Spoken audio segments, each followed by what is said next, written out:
All right. Now, you can introduce yourself. Well, hi everyone. I'm Rebecca Eloisa. I am owner of Kona a digital marketing agency. Mm-hmm. I'm a proud USC alumni. Yeah, fight on. Fight on, baby.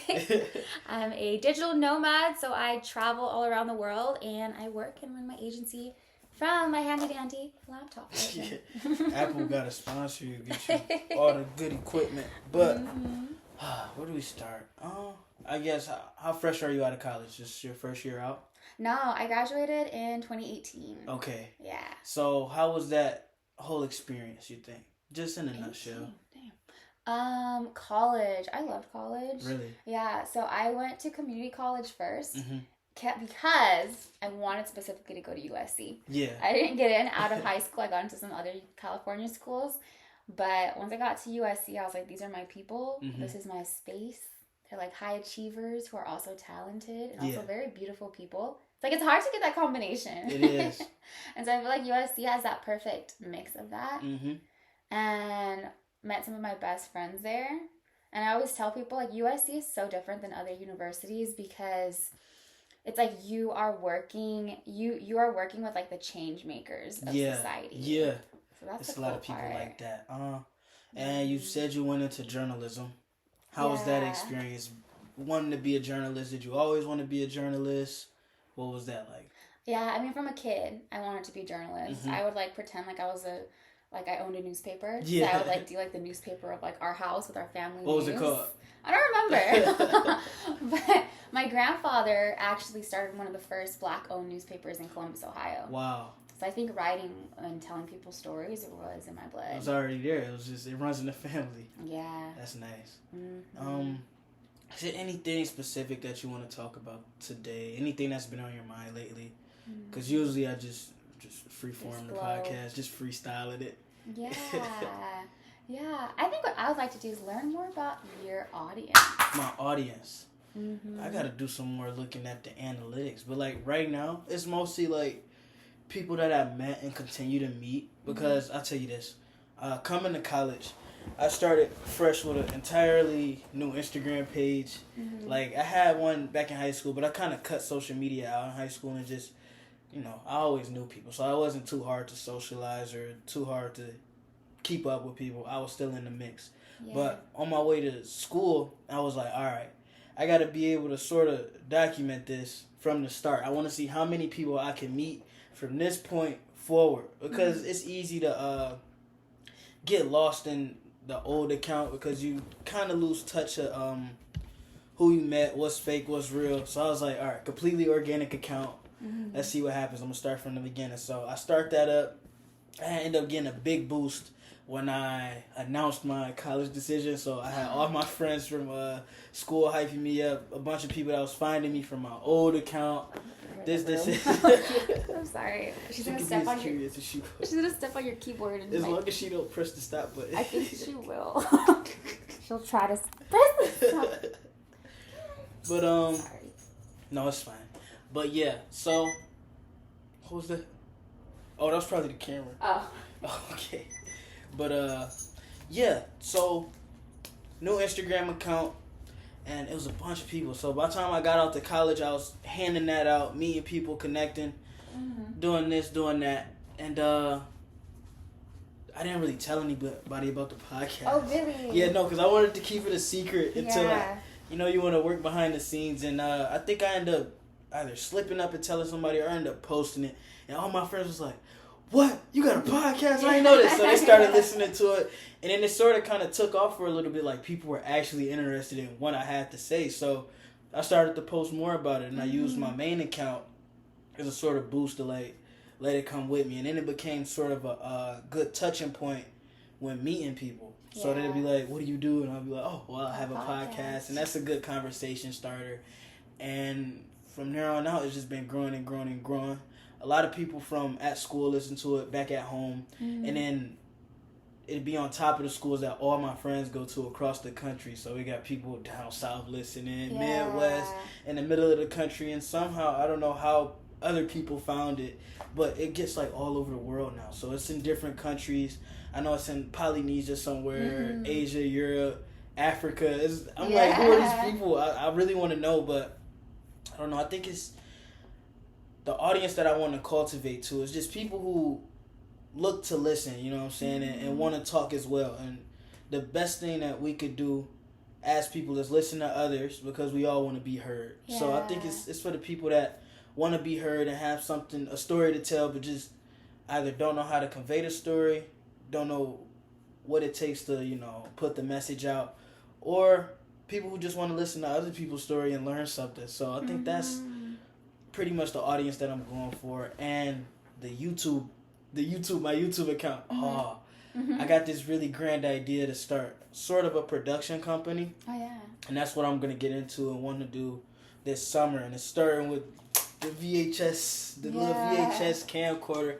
One of my friends let me use his, and I just fell in love with it. I always loved movies, and I always been trying to figure out how do I make my own. So I go on, I just take it with me on my small adventures, and boom, boom, boom, chop up the video. It ended up coming out nice. I never plan anything in terms of what the video has, and then I just, whatever clips I can gather, I let those work themselves out. I just try to see what can I build from what I have, because once you start to plan out everything, it becomes not so much as organic anymore. Now, if you creating a short film, then you want to plan out your cuts and your scenes and stuff, but if you just trying to document your life, you're not going to get everything, and you shouldn't want to get every moment. Some moments do not belong on the camera. No. Sometimes I'll look at my phone and be like, it's a picture-worthy moment, but it's not a picture time. Just enjoy it with your eyes and just remember it and feel it. Yeah. So, being able to be authentic with the camera, with the video, and with the podcast is all I look to do. Yeah. I love that, especially in the beginning, in terms of social media, because I work in social media marketing. Yeah. So everything is very planned out. But for all the content creators I work with, they're all over 500K subscribers to 1 million subscribers. They're pretty big. Yeah. But the way that they started was because they had an interest in something, and then they just started creating content around it. But like top of mind, ooh, this inspires me. I'm gonna create this right now. I'm gonna create this today. And it's been from speaking from your heart and by capturing authentic moments.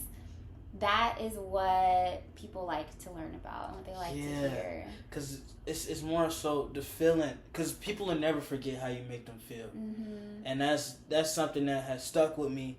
And I continue to keep learning that lesson with the people that I meet. Because it's no matter how long ago you meet somebody or whatever the situation was, as long as you leave a certain type of feeling inside their heart or wherever their feelings may reside, they gonna remember you. Even if they don't remember your name, they gonna remember you. They gonna see the face, and it's something about the brain that remembers the emotions, and it's gonna bring it back up, and they gonna welcome you.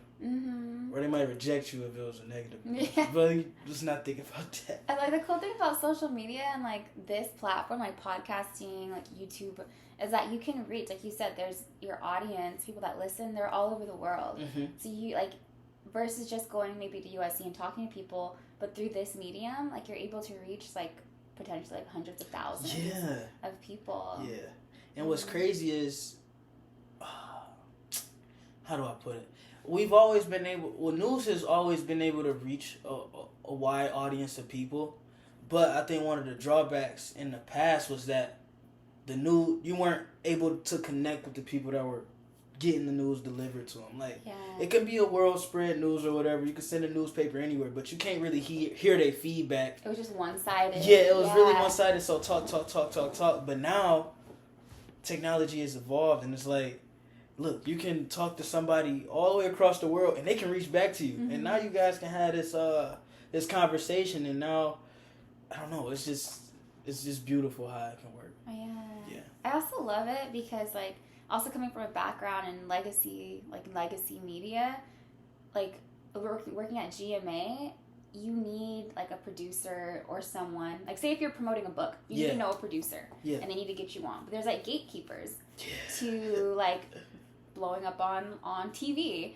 But with social media, if you have the right story and you're authentic, no matter what you look like or your background is, you can share your message. Yeah, and it's always gonna be a audience that ends up catering to you.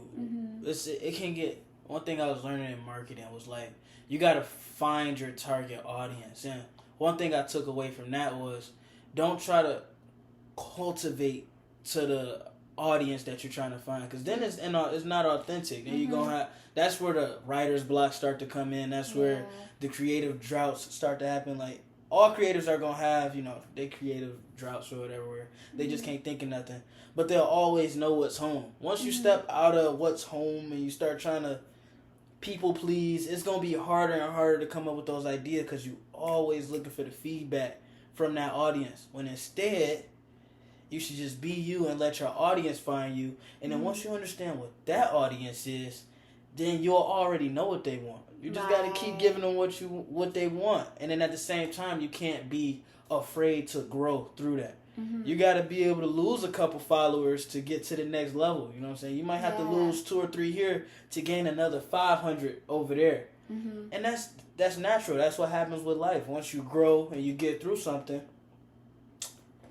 some people leave, and then you get a whole nother group of people to work with. Some people stay, some people go, but that's really that's life. Yeah, and that's actually, that translates to relationships too. I've been reading a lot on boundaries in relationships, and that is a thing, especially like in dating. Like you want to be yourself. Make sure it's recorded, because I get anxious. Oh yeah. Yeah. You want to make sure that you're yourself 100%. Oh, yeah. And that person, they may like part of you, but maybe not like all of you. But and it's okay, because there's so many people out there.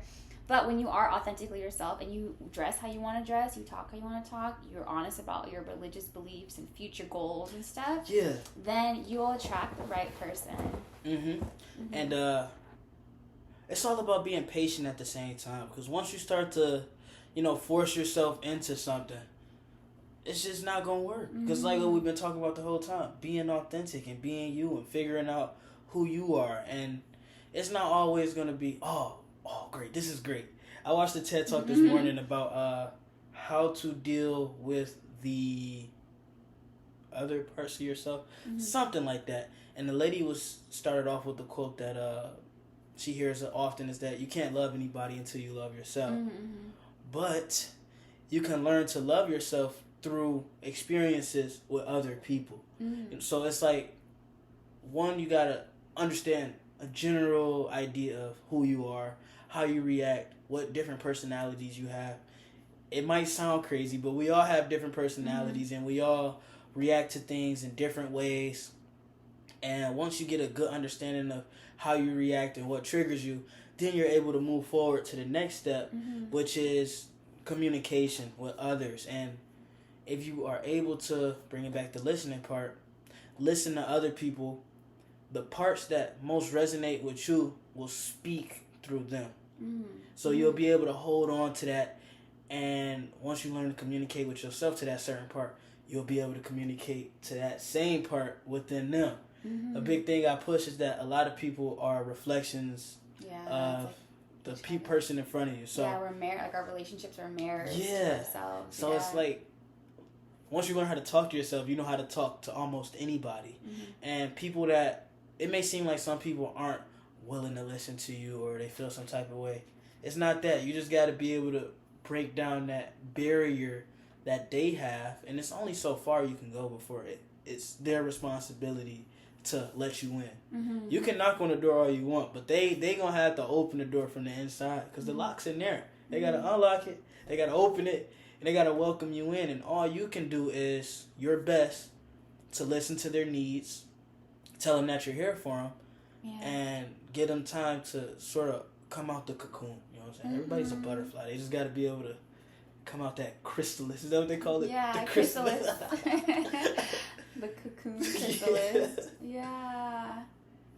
I mean, I think that's beautiful. Yeah, and it's so much to learn through so many different people, especially the interviews that I get. You get to learn people more than what they are. Like I was talking to you before we started, Hank Wozniak. Now, I've never seen or heard of this guy before, but one of my friends sent me his TikTok and was like, you should get him on the podcast. And I'm like, all right, because he already like kind of big on TikTok. He's a USC professor. Yeah. So he's already big on TikTok. So I didn't even know where to find him like at school. So I don't know, algorithm brought them to me one day, and what I really like to do is big people, the bigger accounts. Not even that I'm like sniping at them, but what I really love is when they first post a video, and I get up like it comes to my For You page or whatever. It pops up on my algorithm. I could be one of the first to comment. Yeah. So it's like, I don't have to worry about DMing them and they seeing the message. Comment right on the post. Yeah. They got no choice but to see it. You know what I'm saying? So I'm like, I know you see it. It's the first There's one. only 10 of us in this comment section. So I commented on this TikTok and he ended up getting back to me. And he set it up. I met him. This was my first year, or like my first semester. I met him. We do the interview. And then I ended up switching my whole schedule around so I can get that marketing class the next semester. Yeah. I really love that guy. He's a really good guy. And another really good interview that I had was with Heidi Clemens. She's a TikTok influencer.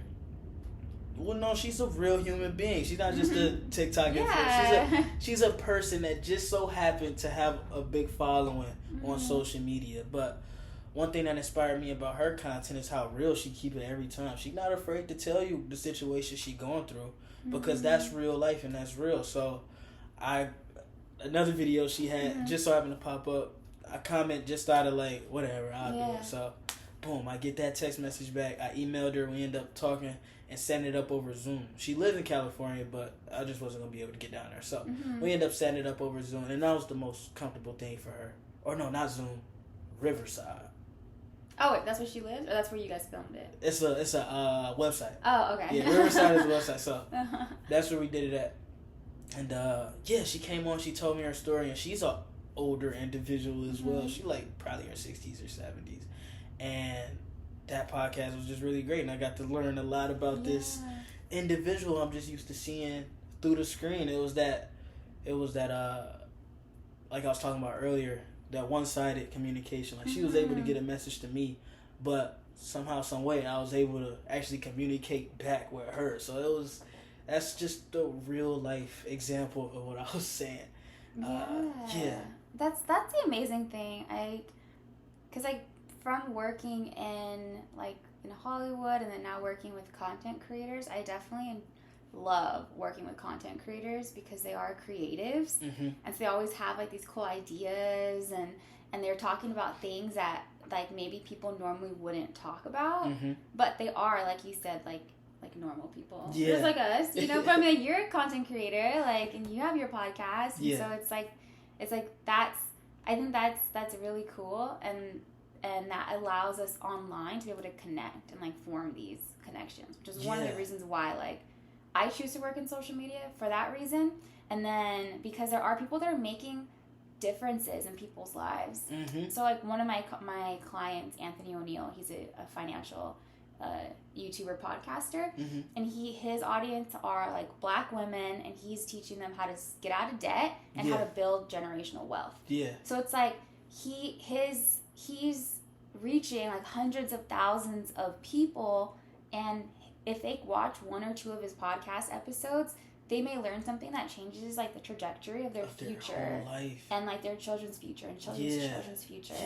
I think that's powerful. And same with like I have another one, like Dr. Bobby Price. He's like a health and wellness content creator, and his stuff is he's vegan. So he's like, guys, like we need to start eating healthy, and we need to start growing our own food and drinking living water and all this stuff, because like by changing your health, you can live a completely different life. It's like the multiverse, like the Spider-Verse. It's like you, if you don't change your health or don't start paying off debt, versus you start eating healthy and paying off debt and building wealth. It's like two different versions of yourself.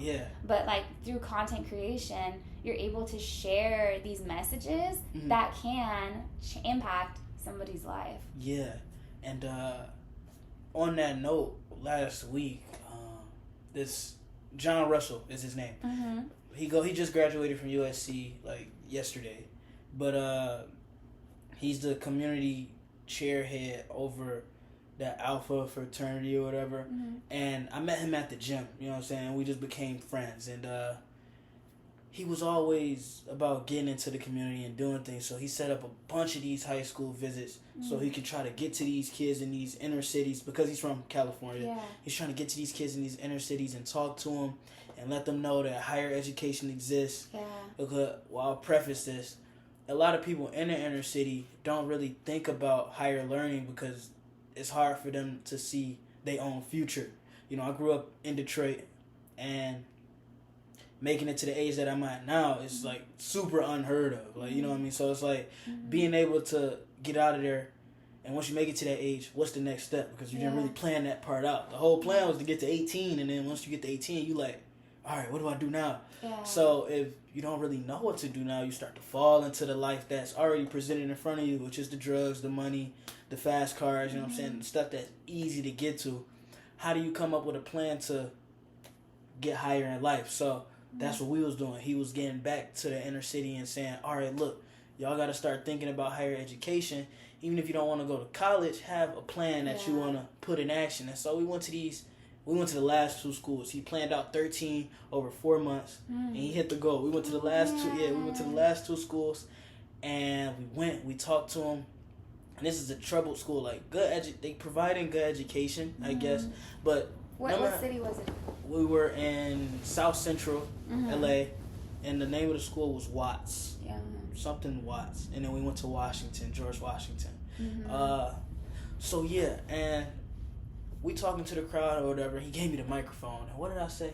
Oh, I really liked what I said. I was like, I came in, I was like, how many of y'all think about what y'all gonna do tomorrow? Hands went up. I said, what about next week? Some hands went up. I said next month. A couple hands went down. Next 5 years, next 10 years, and then a lot of the hands were either up or down. And I was like, okay, how many of y'all write that stuff down? Just like trying to get them to think, and then the hands didn't really go up, and I was like, now why y'all don't write them down? And they was talking about how, well, it's up there, so it'll be up there. And I was like, as long as it's up there, it's gonna stay up there, because yes, it's important to utilize your imagination, but at the end of the day, your imagination is imagined. You know what I'm saying? So the only way to make the imagination real is by taking that information and writing it on a piece of paper. Now, although writing it down, or your imagination or the description of it on a piece of paper doesn't physically bring it right in front of you, you know, so I can't say I imagine a Mercedes Benz and then write it down on the paper and it pops up like State Farm brought it to me. But it's more so I got the idea out on my paper. Now I can physically look at it. Now this goes from my imagination to being on a piece of paper to becoming a goal or a task. And goals and tasks are obtainable. We do it every day. You set a task and you do it. That's real. That's not your that's a real thing. So I was explaining to him, if y'all can do that, then life becomes more manageable. But once that thought is up there, it's subject to so many different things, because it's in there, but it's in there with the rest of your emotions. It's in there with the rest of your feelings. So the happy imagination yesterday could be the worst nightmare today. So once you get it out, you're going to know how you feel when you wrote it. And you're going to look at it, and that's going to be your why. That's what's going to bring you back. And that's pretty much a nutshell of what I was trying to get to them. And not all of them was picking it up. But I was saying to myself, like, as long as I hit one person, you know what I'm saying? You hit one person, you could change 10 lives. You change 10, you could change 100. If you change 100, you could change 1,000,000. Yeah. And 1,000,000 could change the whole world. So it's like, being able, how can I reach that one person? What do I have to say? And once that's like that audience you're trying to reach. I'm going to say something, you know what I'm saying? Whoever pick it up end up being the audience. Yeah. I think that's beautiful. That like brought up so many different thoughts in my mind, because I'm thinking back to like one, through my work, I feel like by amplifying my clients' messages, that's what it's like. That's like, I feel like it's doing God's work. Because it's such an awesome like message that's going out. And then what you were saying also made me think of the times in my life where people were actually like feeding into me that way. So like one of the ways that for me, like when I was working full time. I had like this name brand job out of college, which is like at school, especially at USC, that's what everybody wants. I was like living it up. But I started realizing during the pandemic that I was super burned out and tired. Yeah, and I was like at my computer like 12 hours a day. Like I was working like crazy. And like as a creative, you need time to do nothing so that you can come up with your ideas. That's so crazy. Yeah, go ahead. Yeah. And so I wasn't being creative at all. It was so rough. And And actually, what ended up happening is one day, also my health was acting up. Like, I was 15 pounds heavier. Dang. I had like my bad skin. My hair was falling out. I didn't know why. No. And one day, and this is where it's gonna get kind of deep. Okay. But I was going on a walk early in the morning before work started to just clear my mind. Mm-hmm. And I was standing at a stoplight, and everybody was like driving to go to school. And I had for a split second a thought, like, what if I stepped into traffic? Yep. And then I was like, I could finally rest. Mm-hmm. And I was like pondering on that, and then I realized, like, whoa, Becca, that's the first time you've ever had a thought like that. Yeah. That's not healthy. That's not good. Something's wrong. Yeah. I was like, hold up, wait a minute. Yeah. Something's not right. And so what I ended up doing was, at that moment, I decided, okay, I need to drop everything and recalibrate and get back to my heart and see what do I need. Yeah. Not what trying to get the great grades at SC, or not trying to make it to graduation, not trying to get the name brand job, not trying to do all these different things that like the world wants you to do, or that society or expectations put on you. Mm-hmm. And so I ended up going and quitting my job. Good. I moved back home with my parents. Nice. So then I paid off all my debt. Yes. My student loans. Yes. And this one, I don't know if you're going to say yes to this, but I was in like a long-term, very committed relationship. Ooh. Ended the relationship. Had to cut it. Yeah. Oh. Yeah, because I knew something was wrong, but I didn't know where it was coming from. Okay. And yeah, like we were saying earlier, you grow and you kind of outgrow people. But yeah. go ahead. And so then I went home and just like healed. And I think my body was in survival mode because I just like slept. Oh, yeah. I slept like crazy. And ended up deciding when I step back into like normal life, I'm going to only do what I want to do, and that's it. Yes. And so even if it's crazy, and even if it's going to be a bad influence on my little brother and sister, like no matter what it is, if I want to do it, I'm going to do it. You go do it. Yeah. And so what that eventually led me to was later on in the year, around Christmas time, booking a flight to Bali, Indonesia. Shit. And went to go visit some friends. Yeah. And ended up staying for 3 months and like basically living there. That's what it is. That's what you have to do, yeah. Yeah, but during that time, I opened up my laptop for the first time again after like months, and I was like, okay, what I want to do is I want to grow my business. Yes. And I want to create my own schedule, and I want to be able to live and travel the world. Yeah. And so during that time in Bali, I did a bunch of new things I'd never done before, which was so much fun. Like rode scooters, it's like a playground. Yeah. And tried so much different food and made friends and was out late, and it was crazy. It was so much fun. Yeah. And then in coming home, same thing. I decided like, okay, I need to always check in with my heart and see, is this okay? Yeah. And it's like even with business, because for me, I would say yes to everything. Like I would say yes to any clients. I didn't really have boundaries with my bosses, and because I was scared to say no to them. Yeah. And so then now with my business, I was like, if I don't want to do something a client asks me to, I'm going to say no. True. Yeah. Yeah. I'm going to set that expectation. And then I've learned that they respect me even more since doing that.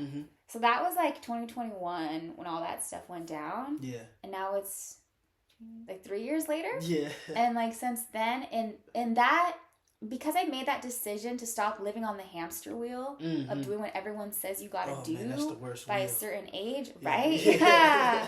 Since then, like I probably like 5x'd my business income. Like I'm making more money than I would have if I would have stayed in my full-time job in Hollywood. Damn. Like my health has improved a lot. I like instantly, I think for me it's like living within like my feminine like rhythm of like being a woman. Like I dropped like the extra weight, my skin cleared up, my hair got thicker.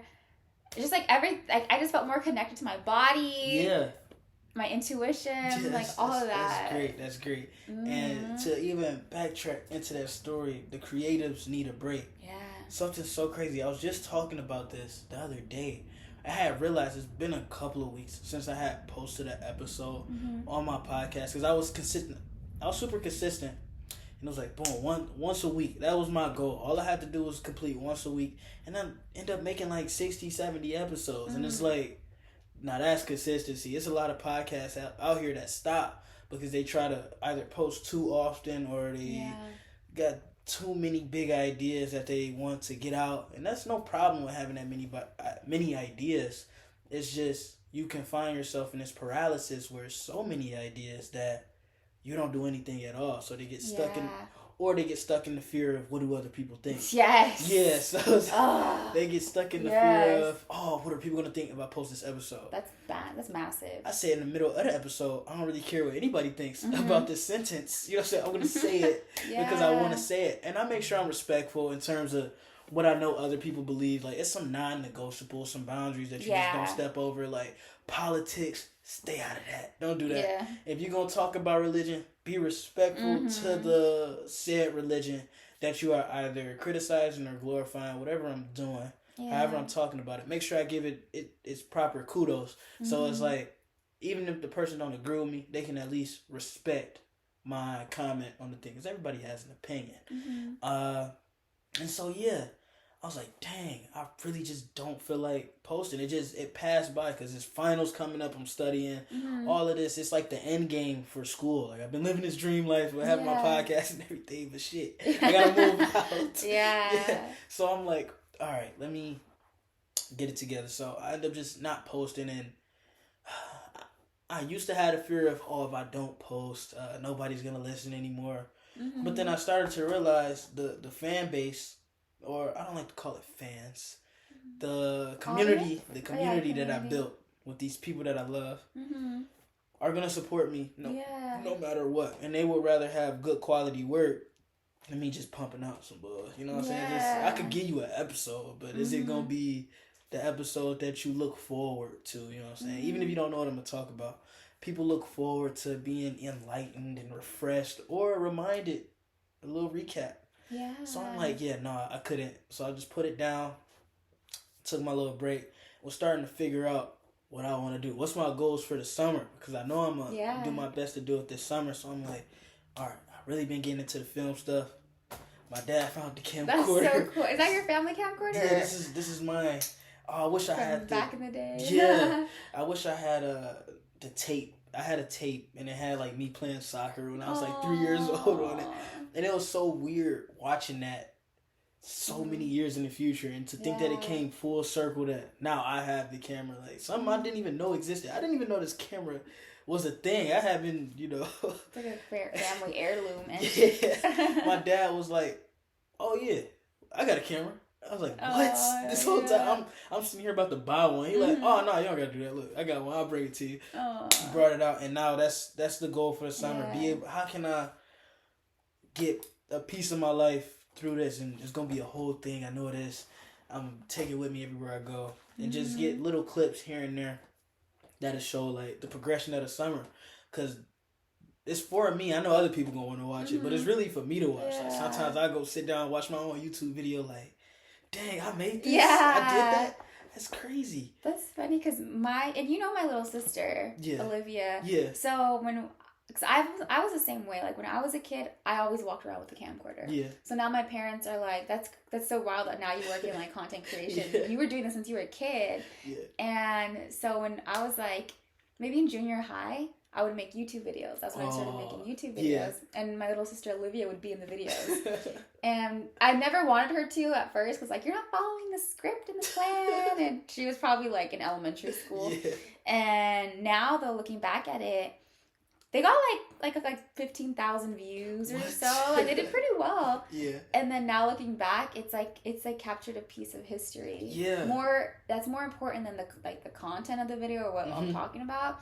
But just seeing us young like that and grow into who so you are cute. today. Yeah. I remember, and something that's always been easy for me at the same time is being able to build a following or build a community. Yeah. Like, a lot of people don't know this. I'm not going to disclose any account names, but I used to be in middle school, I blew up, like, on Instagram.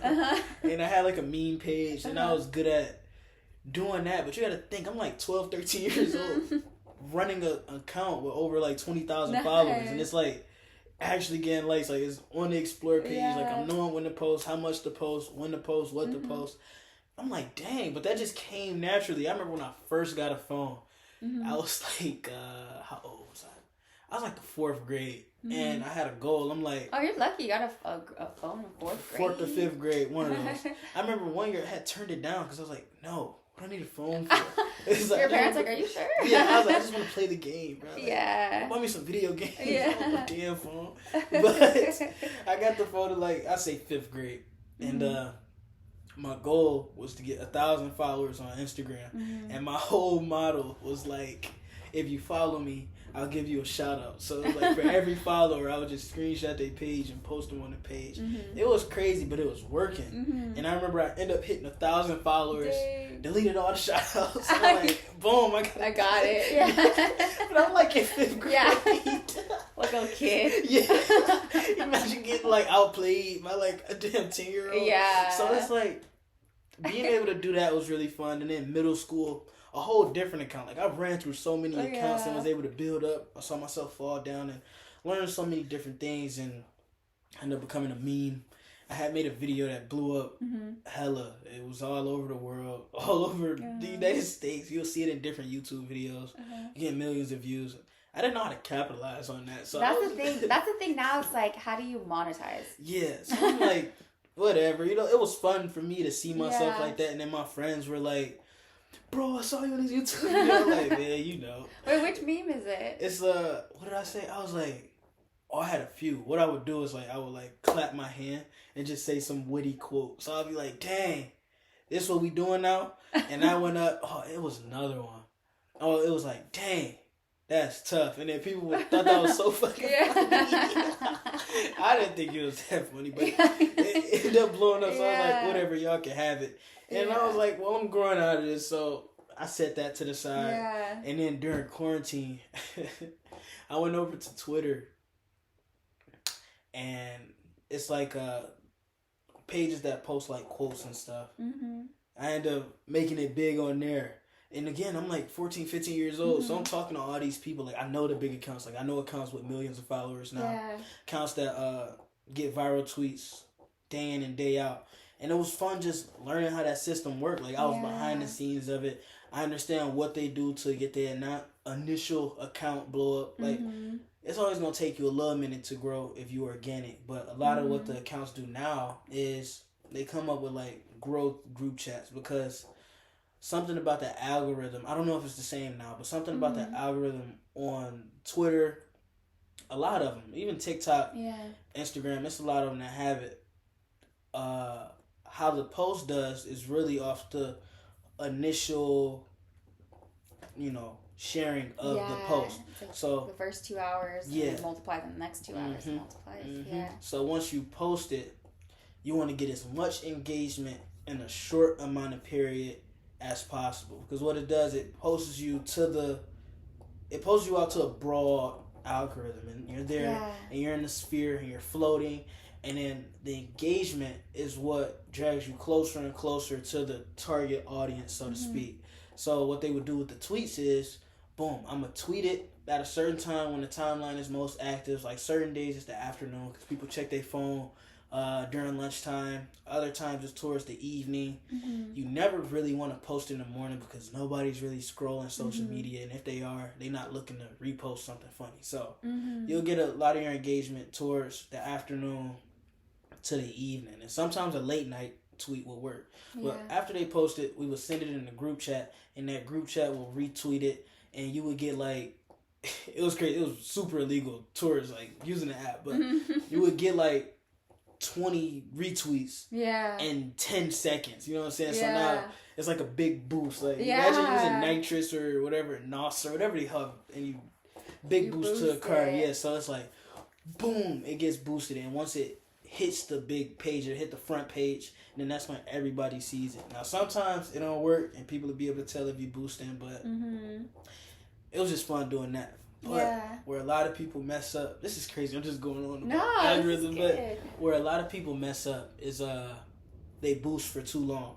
So my whole goal was, okay, because my tweets were good, so it was like, I'm boosting.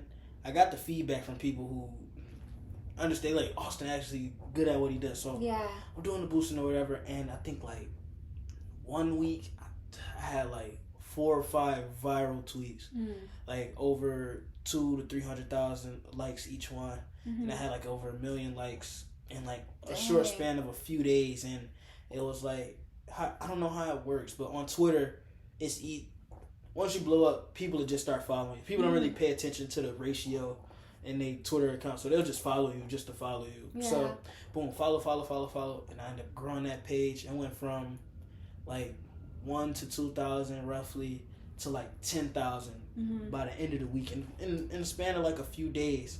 And so I got to like the 10,000 mark and was like, okay, I'm done boosting. You know what I'm saying? So that's when you start to tweet organically, because the followers are fresh. Yeah. So boom, once they come in, boom, you got it.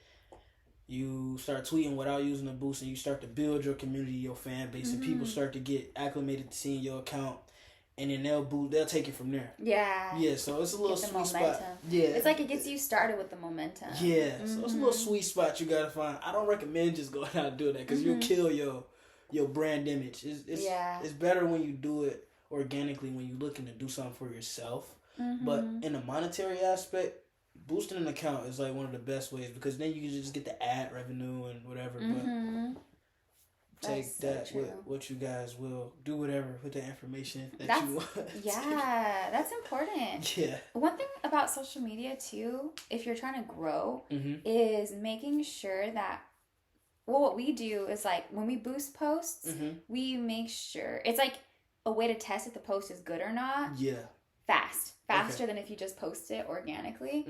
And so once you have something that's winning, like whether it's like something that's like funny, like a funny tweet, you want to find out why it's winning, and then you can multiply that kind of post. Like one of our content creators, he is a motivational speaker, and he prays for people, but he prays on camera, and he always prays in his office. Yeah. And one day he prayed outside, and that one blew up. Oh. And then we realized it's when he was outside, because they like the sunshine. And he would pray with his eyes closed and walk. Yeah. Like pray with his eyes closed, walk in public. Yeah. So then we're like, okay, you gotta film your videos outside. With your eyes closed, walking in public. Yeah. And then we figured out too that everybody wanted prayers for their love life too. So if that's like a winning combo. Yeah. And then so if you're growing organically like crazy, then if you want to monetize it and make a living off of social media, then you have your product or service, and you can put it, probably not for the prayers, but if it was something else, like you put it in your call to action. Like, and that, because for me that's a big thing, because I also have always it's been easy for me to like, I guess I get favor on social media, or like go viral. Like during the pandemic, I got COVID, and so I was like in my room just isolated from everybody, and I was like, I think I'll make a TikTok, and I made a TikTok, and like from that week, I grew like 45,000 followers on TikTok. So I was like, but it was fun. I was just being silly and having fun. Yeah. And then same for like YouTube grew a lot in the beginning, and now what I want to do is start focusing more on my own brand versus like always building other people's. Yeah. But like the key that I'm seeing is like the monetizing it. Yeah. Because if you're having to work a full-time job and you're doing content creation for fun, eventually like you're not going to be able to give as much to the content creation because you're still trying to make a living. But if you can tie it together and have a product like an e-product that's selling in your sleep, then that allows you to be more fresh, so you can have time and space to be creative and create even better content for other people. Yeah, and I think that's my next step in terms of like growth and stuff. Yeah, so that brand deals or sponsors. Yeah, I gotta get on that so I can just go out, because I don't like asking for stuff. And I gotta do a better job at. You know what? No, I'm doing exactly what I need to be doing, and it'll work out. So now that'll probably be my next step in terms of understanding how to monetize. We can even talk about it too, because that's like one of my specialties. Yeah. Okay, so we'll get that going. Yeah. Stepping out of the social media, actually keeping into it. It's like like you were emphasizing, it's gonna always be a point, even in life. But like y'all can use this as an analogy or not, but on social media, you're gonna plateau eventually. Yeah. You're gonna have your big moments where you skyrocket, but then you eventually gonna plateau. It's almost like when Stan Lee came out with the new cup. All right, I learned this in marketing. So what Stan Lee did Yeah, what What Stanley you did. tell me? Let me know. All right. So Stanley, as a brand, started out. It was a man's brand. You know what I'm saying? They used to be for like the construction workers. That's what I thought. Yeah. They used to make thermoses or whatever for the construction workers who would eat on lunch and take their thermos with them. But and they was doing all right. What they did was they CMO. I think they ended up either firing him or letting him go, or he left, and they brought in the CMO from Crocs. Now we all know Crocs had the big blow a few years ago. Yeah. So, They're all ugly shoes, and now everyone wears them. Like, yeah. So they brought in the guy from Crocs and made him a Stanley guy. So now he's a Stanley guy, and what they did was they started making new like colors of the cups or whatever, and then that started to take off a little bit, and then this is when like sort of luck plays in. You know what I'm saying? I'm sure we all seen the video where the lady got into like a car accident or her car blew up, but right? Stanley and she survived. was like, "My Stanley survived," and so off of that, Stanley shot up. I don't want to say billions, but to them it probably felt like billions. So Stanley shot up billions in like a week, a month, or whatever, and their best advantage was, the best thing that they could have did was taking that and using it to their advantage. So yeah, they bought the lady a car. That adds on to the, not severity of the situation, but like the spontaneity of the situation, I guess you could say. And then they started marketing more products. So they started coming out with new brand deals. So they started working with Starbucks.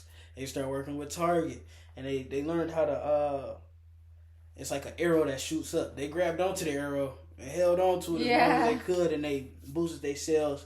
And now they at a way better place than they had been in the previous years. And that's what they did. So that's what they're doing now. And the question we were asking in marketing was like, do we think they will have a resurgence again? Would they ever have another moment like that again? Right. And we just didn't know. I just didn't know. Yeah, because you never know the future. And like what it's crazy with that's like untapped audiences. Yeah. Because it's a good product. Obviously, it's for construction workers. Like they need durable stuff. Yeah. But then the fact that like just by shifting the colors and like showing different people, like I see a lot of like moms with Stanleys or like the TikTok influencers that are like the I guess like mommy bloggers and younger girls and stuff too. So it's like just by showing them, hey, you can use this too, and here's how, like they picked it up. And there's like millions of untapped audiences, maybe like hundreds of untapped audiences. Yeah, and if you can get to them, you got them. But you don't want to just be looking for them. You got to make sure they align with what we call your company values or your mission statement and your what's the other one? Positioning statement. Yeah. Not some I don't know. I guess this is a marketing episode at this point, but. Your position. Well, no, these are all analogies for life. They all like if you think about it with the Stanley, like the women who are using Stanleys are almost like the wives of the construction of the blue collar workers, because you don't necessarily see like white collar workers wives using Stanley, but it's like almost like this within the same sphere. Yeah, it's still within the same values and same sphere. You know what we could really quick. Okay, go ahead. I love, and that this might help with the like people listening at home too, but showing like how you can, if you're not trying to market yourself on social media and build a business, but how can you market yourself within your community and your workplace or your friends? Because some people have goals to like make more friends because they're lonely in college, or they want to like maybe they keep getting denied from job interviews. They want to learn how to do that better. Yeah. But that goes back to your personal brand. Yeah. So being able to build that personal brand, your, I guess you could say, positioning statement, even in life. So this would be an analogy for life. Y'all can dissect it, whatever. But basically what your positioning statement is, I like to label it to remember this: who, what, when, where, how. And those are like the key questions that you should be asking. So it's like, who are you trying to reach? Who's the audience? Who's the target audience? When? I don't really know about when, but when are you trying to reach them? What's your goal? What's your goal time to reach them by? Because you're not going to wake up tomorrow and know everybody that you want to know. Where does this audience stay at? Where do they live? Where do they do most of the work? Where is the subject or sector that they're in? Who, what, when, where? Who, what, when, where? What did I forget? Why? Oh. I think I said why. Oh, no, I didn't go why. All right, so why do you want to reach this audience? Why should they care about anything you're talking about? Why should anybody have any reason to listen to you? You know what I'm Yeah. saying? Yeah, people should listen unconditionally, but people gonna listen because it has something to do in their favor, and not even in a negative way. To where it's like, oh, monetization. Because I'll say that, and people be like, oh, people just want something. But no, Mm-hmm. it should be good for people to want something. People want to gain value. Right. People want to become more valuable, and valuable doesn't always have to be attached to money. So how can you bring value to somebody? You know what I'm saying? So that should be your why. Why am I listening to you? How are you gonna help me or bring value to me? What are you teaching me? You know what I'm saying? And then the how. Then you turn into, all right, how I'm gonna do it. That's your action plan. This is how I'm gonna do it. This is how many people I'm gonna talk to. Mm-hmm. This is how long it's gonna take me. And that'll be your positioning statement. And you'll take that and you'll put it in a few sentences, and it'll be your motto for life. Yeah. And there you go. Yeah. Yeah, I like that. Yeah. That's how you can like kind of reinvent yourself. Mm-hmm. It works in like these big multi-million-dollar brands. Yeah. But then also in like the unit of one person. Like you can do that. Like if you don't like where you're at right now, maybe maybe your friends are a bit toxic, or your relationship is unhealthy. Maybe the way you eat is unhealthy, and you don't have the friends that you want. Like, and you want to travel, but you don't have the funds. Like, by sitting down and doing that with who, what, when, where, why, and getting really clear on your vision and writing it down, like you were telling the kids at that school, you could recreate yourself to where in 12 months from now, you are living a completely different life. Yeah, and another thing for life and in marketing is it's a difference between rebranding and repositioning. Now, which one I want to start with? I guess I say repositioning because that's the most crucial. You only want to reposition if necessary. Repositioning is like starting your whole life over. So once you know you're tired of the life that you live in, that's when you reposition and do a whole 360. That's when I repositioned stopped everything I was doing, went to Bali, came back a new person. So that was repositioning. You had to cultivate to a whole new audience. You had to redo your positioning statement, everything. Now rebranding is, okay, how can I tweak small parts of myself but still stay in the same sphere? The essence. So think about Google. Google they should never reposition. I don't care what Google goes through. Google should never reposition. But Google can continue to rebrand. They went from a search engine to AI, like they added on to themselves. So now they got the Google Drives, the Google Docs, all of that. They changed their logo. That might be a thing. You know what I'm saying? If you rebranding, you might want to change your aesthetic, how you dress. And that'll be your whatever, your changing logo. Yeah. That'll be your rebranding, your new clothes or whatever. And that other stuff is like just adding on to your character, but you only reposition when necessary. Yeah, that's crucial. Yeah. But I've never heard it explained like that. That's interesting. Yeah. Anything else you got? We're coming up on an hour. I guess one thing that'd be cool to talk about is I do have my YouTube channel. Yeah. And I've actually had it probably since 2011 or 2010. Oh, it got some real estate behind it. Yeah, then you go back and you can see the videos of me and my little sister being crazy. Yeah. But I just recently started uploading again, maybe a couple months ago. So I took a massive break, obviously.